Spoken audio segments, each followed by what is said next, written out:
it's Nat and Carly from Brains, Bods, and Bubbles, and today's talk is emotional pendulation. And Carly's going to tell us what that means.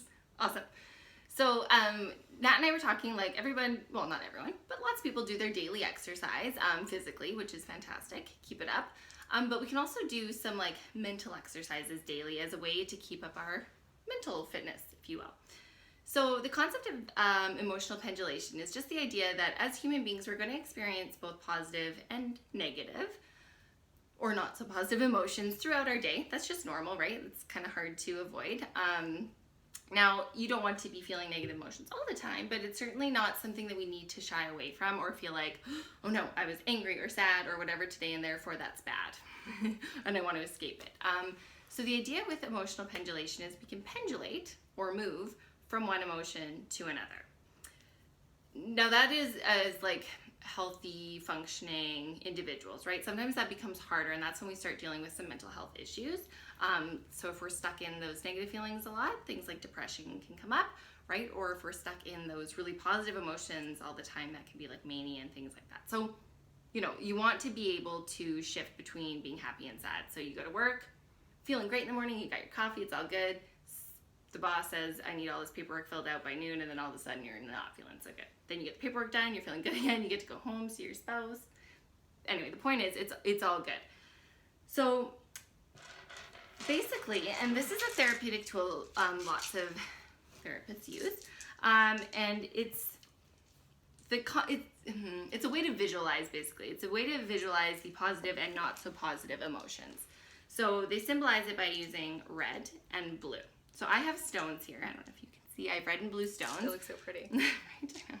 You have blue stones somewhere there. Blue stones.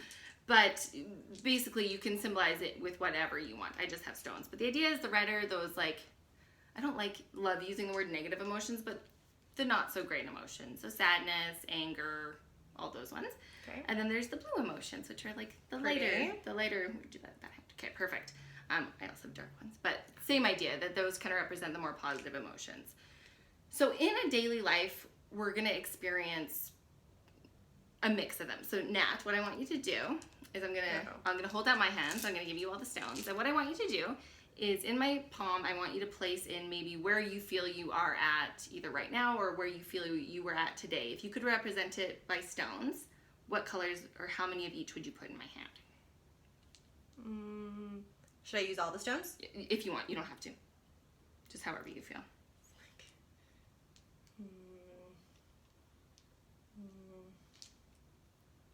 Nice. Okay, beautiful. So we got lots of blue and some red. Perfect. And that's a normal life, right? Because we're going to have the red in there. And the idea is how can we accept that or not accept it? Maybe accept it, but and how can we work with that for it to be okay, right? Because the tendency is to want to like get that out of there, so it's all blue. Yeah. The thing is, we can have the red in there, but still feel mostly the blue. It's kind of like the blue surrounds the red and kind of covers it. But the idea is, in that way, we're not stuffing the emotion, we're not dismissing it, we're not sweeping it under the carpet, because eventually this stone's going to come back, and it'll probably come back. And then it's like, with a lot of red. Don't get me wrong, like some days are like this. Mondays are like this. Yeah. Exactly. Yeah, so don't get me wrong. Don't be like, oh, like it's so easy. No. Right. This is just a day. Yeah, for sure. And that's the thing. Sometimes we're overwhelmed by red. We might not even be able to see our blue, and then we'll be like, oh, it's blue.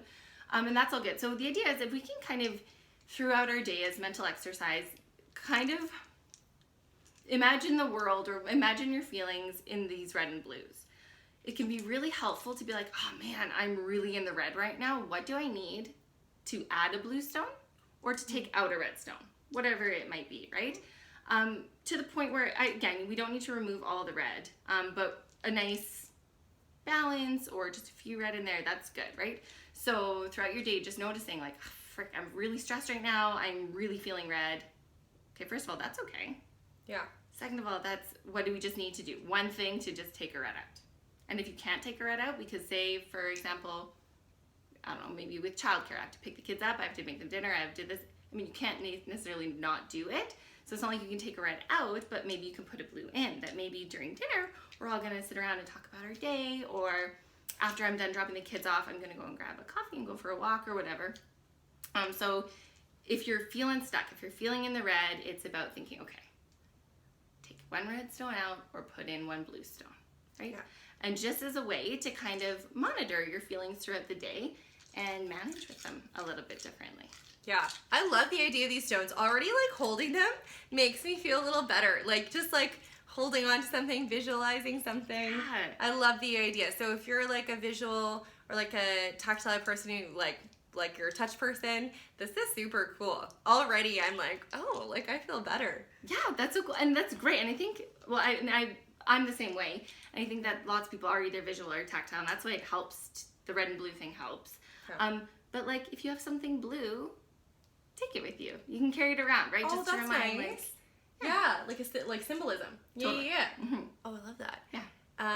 That's awesome. So let us know how it goes. Obviously, it can be anything that makes you happy. Like, you could use, like, change, right? Totally. Change. Yeah. Whatever you want. Let us know if you have any cool ideas, because we want to know, because I'm already digging these stones. Great. I had no idea. Here, I'll give you more blue because I feel like. Thank you. All the Yeah, blue. just to, like, look down and just be like, it's more like, oh, pretty jewels. We also have squirrel mines, though, so we're like, it's shiny. Shiny. Shiny. So there you go. Maybe it's like just your jewelry or something. I love that idea. Yeah. And just to finish off, to add on, this totally reminded me of this, what we're talking about with the pendulum. Something I heard today on a podcast just about changing your mindset is you're wearing the same pants. As in, you got sad in those pants, you can get happy in those pants. So you can always change it around. Okay? Yeah. Totally. Get sad in those pants, you get happy in those pants. I love that. So that reminds me exactly what you're talking about. It's beautiful. Perfect, right? So here's to living in the blue as much as possible, but also being okay with being in the red. Yeah. You know, a little bit.